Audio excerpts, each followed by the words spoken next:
So today we are talking about the most important step, the sovereign flow. Without this, nothing else matters.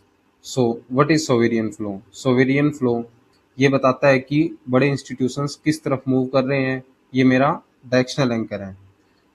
लेकिन what is sovereign flow is not most important clarification.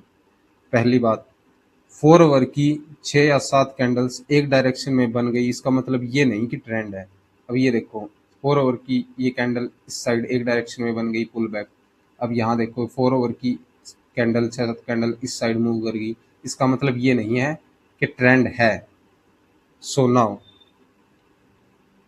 ये सिर्फ एक move हो सकता है, retracement या random volatility. ये देखो, ये एक मूव था, बस एक रैंडम वोलेटिलिटी. रियल मूव वापस यहाँ से शुरू हुआ, जो कि पहले वाले ट्रेंड में अलाइन करता है. सोवेरियन फ्लो तब कंफर्म होता है जब मार्केट का स्ट्रक्चर चेंज हो. देखो, इसमें मार्केट का स्ट्रक्चर चेंज हुआ नहीं हुआ. अब what sovereign flow actually is. अब देखते हैं सोवेरियन फ्लो कब क्लियर होता है. स्टेप वन ये है, मार्केट एक डायरेक्शन में मूव करती है, लेट्स से बेरिश. फिर मार्केट अपोजिट डायरेक्शन में एक कैंडल बनाती है, पुल बैक कैंडल. अब थर्ड स्टेप, अब प्राइस उस अपोजिट कैंडल को ब्रेक करती है और वापस ओरिजिनल डायरेक्शन में स्ट्रॉन्ग क्लोज करती है. देखो, अब यहाँ क्या किया प्राइस ने, यहाँ एक अपोजिट कैंडल थी, प्राइस ऊपर गया, उसको ब्रेक किया और वापस स्ट्रॉन्गली ट्रेंड की डायरेक्शन में क्लोज किया. सो अभी हम मान सकते हैं कि हमारा सोवेरियन फ्लो क्लियर है. तो यहाँ पे स्ट्रक्चर ब्रेक देके हमको वापस कंटिन्यूएशन दी, तो इसका मतलब है कि यहाँ से लेके यहाँ तक हम अब बेरिश ही ट्रेड करेंगे, जैसा कि सेम चीज यहाँ हुई.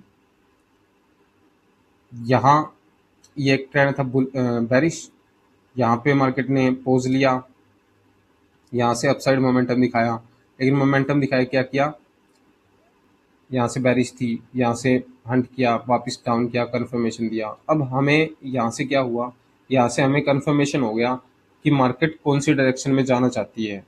मीन्स कि so how sovereign flow saves us from fake stop losses and gives clarity. अब सबसे इंपॉर्टेंट बात, सोवेरियन फ्लो हमें क्यों चाहिए.